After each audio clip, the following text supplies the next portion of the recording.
Regresamos con la hora clave y le damos la bienvenida a nuestro invitado, Maxim Ross, reconocido economista además, nuestro invitado. Con él vamos a conversar sobre este importante tema. Hay que recordar que además Maxim mantiene dos importantes informes, coyuntura y coyuntura internacional, y además es un consultor pues de una gran experiencia. Un buen analista. ¿Verdad? Complacido de tenerte acá, bienvenido. Que nada, gracias Maki, gracias Manuel Felipe por ¿Cómo invitarme. están tus análisis sobre América Latina, Maxim?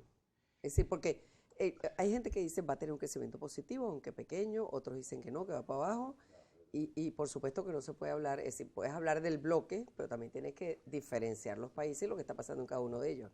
Quizás mi expresión de los análisis que tú dices que hacemos, que efectivamente hacemos un seguimiento muy continuo de lo que pasa, me lleva a una frase que de alguna manera dibuja lo que yo veo, del milagro al no milagro.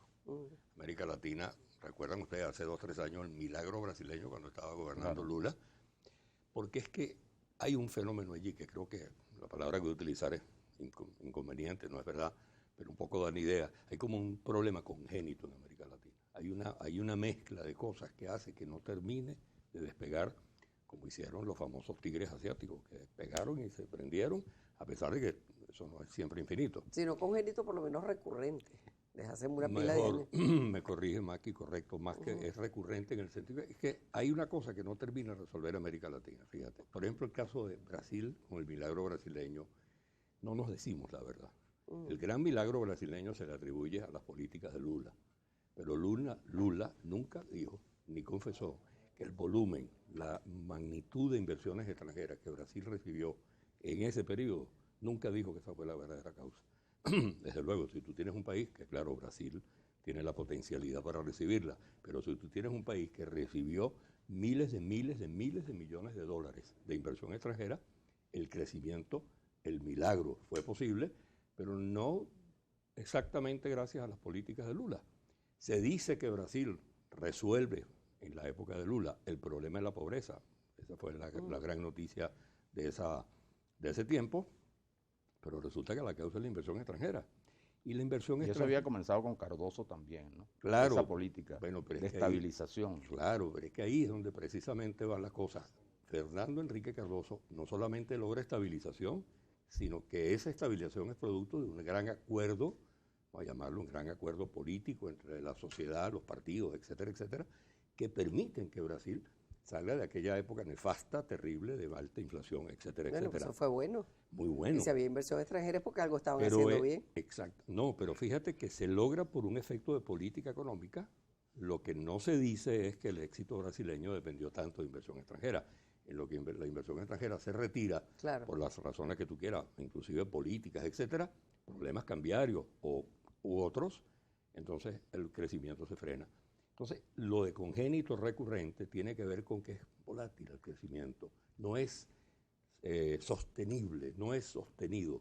Y la razón es, hay un juego, hay un círculo vicioso entre lo político, tema de la pobreza y lo político. La desigualdad social, ¿no? Bueno, exactamente, que entonces lleva a que la política pase de un lado a otro. Por ejemplo, ahorita, de la izquierda Lula y Dilma, a la derecha Tamer. Entonces, bueno, esos brincos de política no te permiten construir una sociedad que sea sostenible. Lo que ha ocurrido en Argentina, por ejemplo, que es el ejemplo. Exactamente. Quizás más elocuente. Muy patético, exactamente. Y en cierta forma en Chile. También. Porque del Piñera chileno, que logra un crecimiento sostenido en Chile, que no logra resolver el problema de pobreza, aparece Bachelet. Bachelet comienza en el medio, se comienza a tirar a la izquierda y ya Piñera está en la cara de las próximas elecciones. Entonces hay un juego que no logra resolver América Latina en poner esas cosas en orden. Y entonces pasamos de un sitio al otro y eso lleva Pero América Latina, Maxim, es Centroamérica, es México y es Suramérica. Y yo creo que hay diferencias importantes, ¿no? Diferencias. El caso de México, por ejemplo. El caso de México ha crecido notablemente en los últimos años, pero gracias a venderle a los Estados Unidos, gracias al acuerdo NAFTA. Claro, una sociedad con el rico, con el poderoso. Exacto, pero entonces ahora, con esta situación que se presenta en Estados Unidos, donde aparentemente terminarán denunciando el acuerdo, no se sabe si se hará o no, bueno, México pierde la columna vertebral. Sí, entonces, y toca con otra... Además del problema político que tú señalabas en el caso de México, ¿no? Claro, Bueno, que sea complicado aceleradamente, al margen de lo que ocurre con Estados Unidos. bueno, pero es que fíjate qué bueno que tú anotas eso. Este señor Peña Nieto llega al poder y la apariencia era que había un gran acuerdo para que hubiese allí un periodo largo. Y no, todo está demostrando que otra vez, porque América Latina no termina de depender de un factor, Manuel Felipe y Maki, que es, si los commodities en el mundo están bien, si la carne se vende bien en el mundo, la carne no es un commodity exactamente, pero voy a poner el ejemplo, o la soya. Si se vende bien en el mundo, Brasil prospera. Pero si la China deja de comprar soya, Brasil deja de prosperar. Entonces todavía no rompe ese circuito en dependencia de la exportación de materia prima. Por ejemplo, Chile lo rompe bastante. Chile hoy exporta mucha manufactura y Chile decrece casi 3-4% sostenido en los últimos años, con la Bachelet y sin Bachelet y con Piñero. Y de alguna manera Colombia también, ¿no? Claro, lo que pasa es que Colombia se nos atraviesa ahí el tema de los acuerdos de paz y todo esto. Lo que hablábamos antes de la Exactamente, política, ¿no? la política incide Ahora, considerablemente en esto. ¿cómo crees tú, Maxim, que esta disposición de Trump a quebrar lo que ha venido siendo el esquema de globalización para favorecer un poco el mercado, el producto norteamericano, el mercado norteamericano, cómo eso va a incidir en la situación en general de Latinoamérica? Wow, grave. América Latina, el principal vendedor comprador es Estados Unidos. O sea, el cliente número uno brasileño, que es otras cosas que no sé, que siempre las destaco, porque es que es como un juego de la verdad y la mentira que no termina de ponernos en orden. El principal cliente de Brasil es Estados Unidos, no es China. China está ahí. El principal cliente venezolano, por poner el caso nuestro, es Estados Unidos.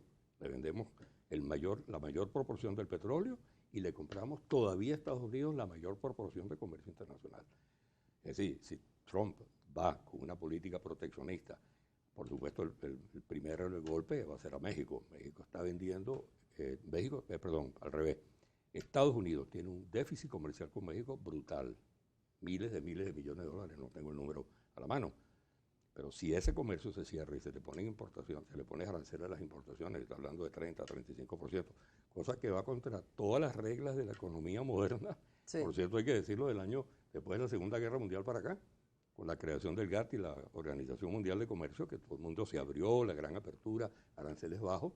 Bueno, si Estados Unidos regresa a una época de protección, bueno, Europa volverá a la protección, China volverá a la protección y bueno, veremos un espectáculo parecido. Ahora, ¿cuáles son las cifras en las cuales tú confías? ¿De crecimiento en América Latina? ¿De crecimiento o de crecimiento en América Latina? Mira, de verdad lo digo sin mucha pena, yo confío mucho más que nada en las cifras del Fondo Monetario. Razones, es mucho más especializado. El equipo del Fondo en América Latina, en cualquier parte del mundo, los pronósticos son mucho más especializados.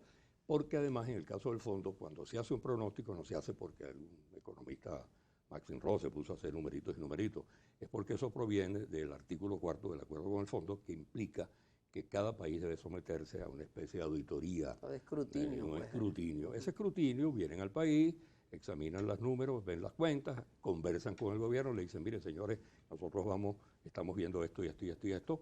El gobierno reacciona y dice, mire señores, lo que pasa es que nos vieron esto y aquello, y llega a una conclusión, un informe del staff del fondo, que dice si crece o no crece y cuáles son los problemas. ¿Y cuál es la conclusión a la que han llegado? En caso... En general, las cifras que ellos presentan para América Latina. Bueno, muy bajas. La cifra de que acaba de publicar el fondo, que lo publica en enero, abril y después octubre, está dando un crecimiento total de 1 punto o algo, pero grave para América del Sur 0,8. Y si te digo los números para cada país, nos quedamos perplejos. Argentina 2 puntos, Brasil nada, Chile 2 puntos, o sea, todo está muy bajo para Chile también, ¿no? Porque es que terriblemente bajo. Digo esto porque es importante. Brasil, si no crece Brasil, imagínate. Bueno, Brasil es la mitad de América Latina. Claro, la locomotora, más. ¿no? La locomotora, es como la Alemania de Europa. Exacto. Y ahora, si tú anotas a Brasil en el Mercosur con los problemas de comercio que hay entre Brasil, Argentina, Uruguay y todo esto, ahí se enreda la cosa que no han logrado resolverlo, que es otro tema. Manifiesto deseo de soberanía. Vamos a vendernos entre nosotros mismos. Integración América Latina. ¿Dónde está la integración de América Latina? Pacto andino disuelto. Y ya saben quién es el causante de esto, que no lo voy a nombrar porque no es la causa del programa, pero disuelto el pacto andino. Entonces Chile, Perú, Colombia se van al Pacífico, a aliarse con Japón, con la China y el sureste asiático y Estados Unidos. Pero ahora Estados Unidos dice no voy. Ahora Estados Unidos dice nada con China, No con Putin. no quiere nada con China, entonces ahora quiere el otro lado del mundo. Pero entonces eso rompe la vitalidad que tuvo el Mercosur en sus inicios. Claro. Entonces tú ves pleitos comerciales entre Argentina y Brasil, no se deciden, en fin, Y además serie que el Mercosur siempre se vio como un acuerdo de complementación económica entre Brasil y Argentina, más que como un proceso verdadero de integración. Claro, porque como dominan en ese acuerdo, entonces Uruguay y la otra que me falta, Paraguay. y Paraguay son los pequeños Socios de la menores, partida, ¿no? los socios menores, no tienen mucho peso para imponer cosas y todo se resuelve entre ellos. Maxi, Pero no- en definitiva, para contestarte, Sí. poco crecimiento en los próximos años es lo que está viendo la gente del fondo por el examen que hacen con el artículo No, cuarto. nos queda medio minuto. ¿Cuál es el Sí. peso nuestro? Terrible. El peso nuestro en América Latina. Pero dices tú, En función en de esas rela- cifras. mira, pues que precisamente ellos lo calculan. Si meten a Venezuela, América Latina crece 2,5, casi 3 puntos. Si meten a Venezuela, caemos en el 0,8, ese que te dije. El peso si nosotros jalamos para nuestro, abajo. bueno, es que hemos perdido peso. Hemos perdido notable peso. El Producto Interno Bruto venezolano que perdió 5 puntos, 6 puntos, 12, 17 puntos este año. Estamos perdiendo 30% de producción en 3 años. Tú te imaginarás lo que ya no es peso en América Latina. Bueno, Maxi, muchísimas gracias. Hombre, de verdad que ha hombre. estado muy interesante toda esta. Esto es una gran introducción como para visualizar un poco el año, ¿no? Claro, Cómo- sin duda. cómo se nos viene encima. Gracias. Muchas gracias. Vamos a la Gracias a pausa y ustedes. regresamos inmediatamente.